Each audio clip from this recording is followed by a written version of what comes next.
Alright guys, in this video we're going to be replacing this screen. So we're going to start off by taking out these plastic trims. You just use a plastic prying tool and pull it upwards and it comes right out. Do that to both of these here. Now what you're going to do is just literally pull up right here.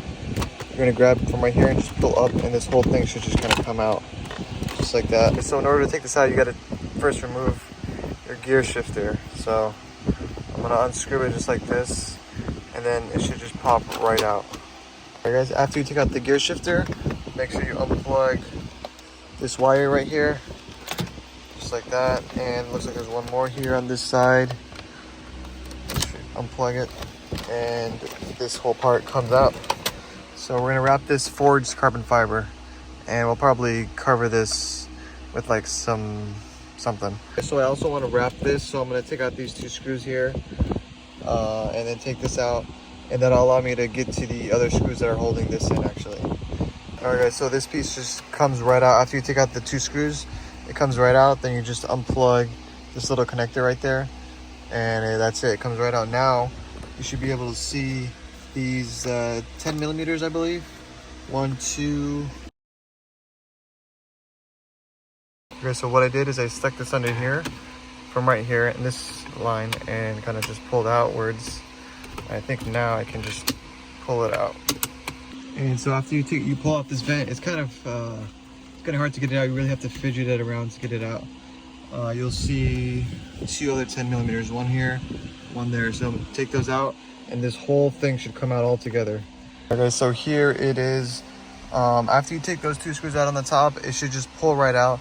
But you gotta kind of put it on here and unplug all these screws. All these electrical connectors from the back of this thing. The first one is up there, and there's like one over here. There's one down here. There's a bunch of these screws that a bunch of the wire connectors that you have to unplug before you take it out. And it should come right out after you do that. And to take this little thing out, what you do is you pull this out.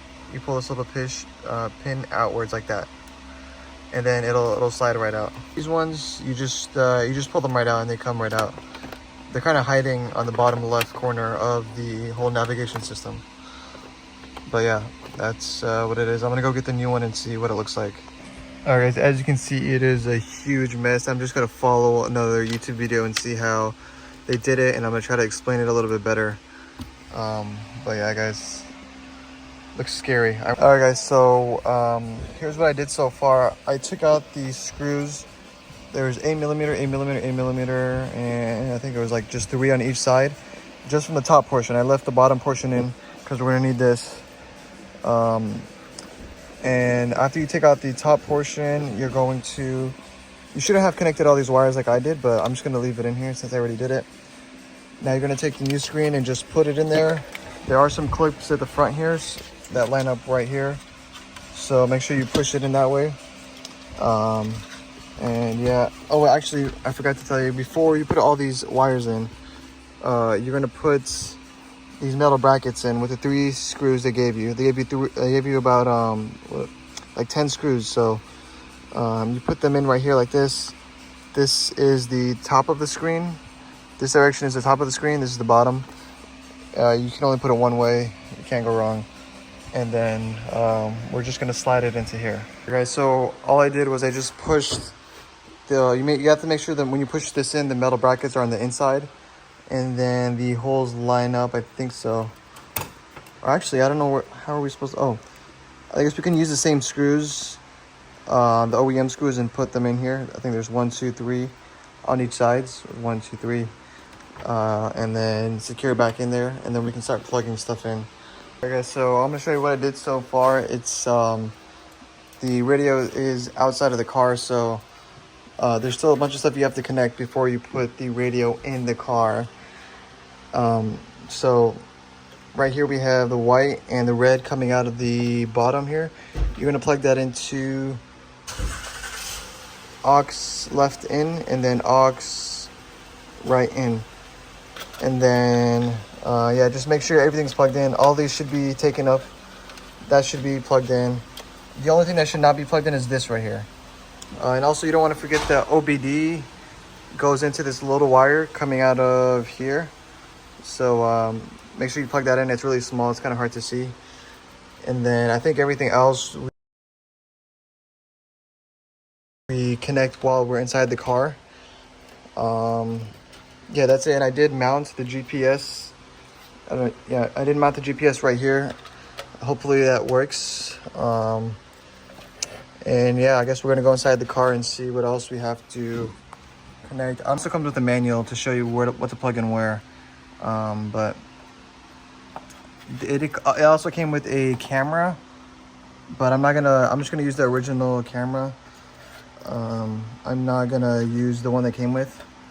And if you guys are wondering, I am gonna put the link in the description for this specific model screen.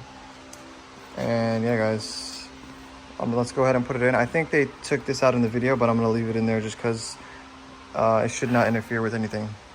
Another thing you have to make sure it gets plugged in is this one right here, these two yellow ones. It's labeled camera, and the other one is labeled CDD something.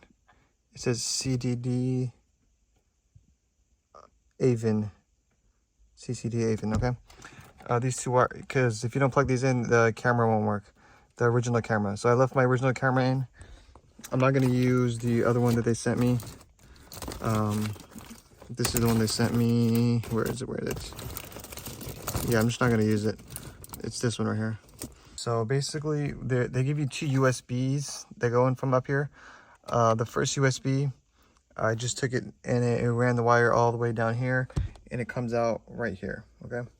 You can push it in through there. If you put a flashlight here, you'll see the light come out from right there, and you can push the wire in from there. Then I also have the OBD thing ran from here all the way back to here. Hey guys, it looks like a real mess down here, but I guess everything works, and it's working pretty well. There's some extra ones here that are not connected. There's this. There's like this one down there, and try to see. Oh, there's one right here. There's this right here. I do not remember where this came from. See if there's any other extra ones that are not connected. But it should look like this. So let me show you what should be connected. All these ones here, one down there, and then there's some back there. The green one does connect to something. I remember I forgot that. But yeah, guys, as you can see, this one here is not connected to anything. This one here, not connected to anything. There's this one, not connected to anything. And I think it's just those three, honestly. I think I'm trying to look for more wires. Oh, also all these, don't worry about these. Those don't go anywhere. There's these blue wires don't go anywhere.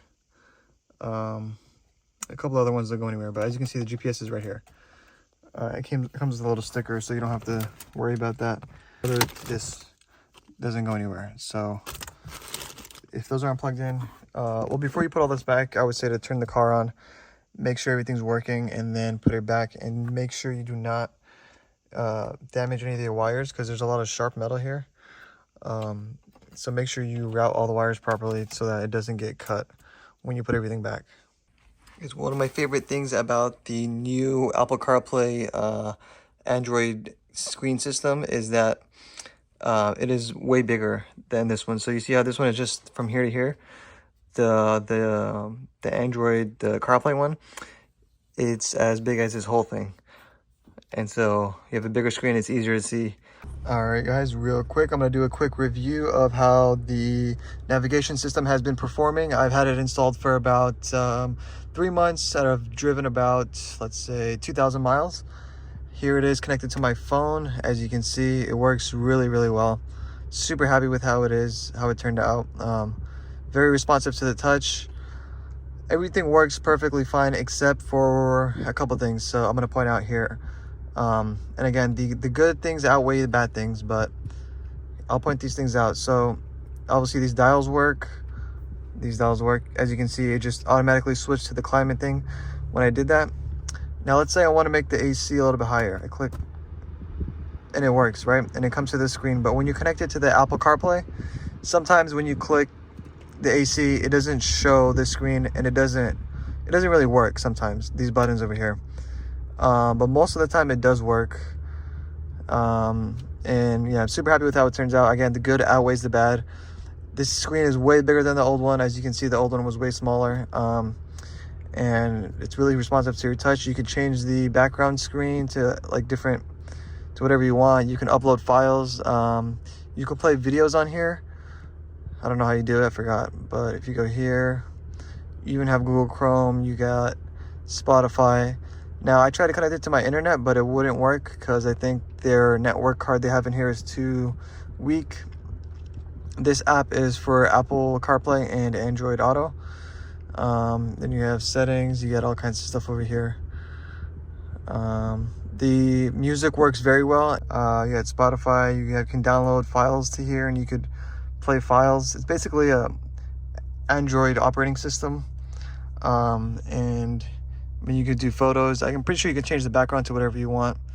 But yeah, guys, I'm super satisfied with how it came out. I use Apple CarPlay every single time I drive, and I use Apple CarPlay every single time I drive. And by the way, these still work. These the volume button still works. Like if I click it, you can see it turns off and on.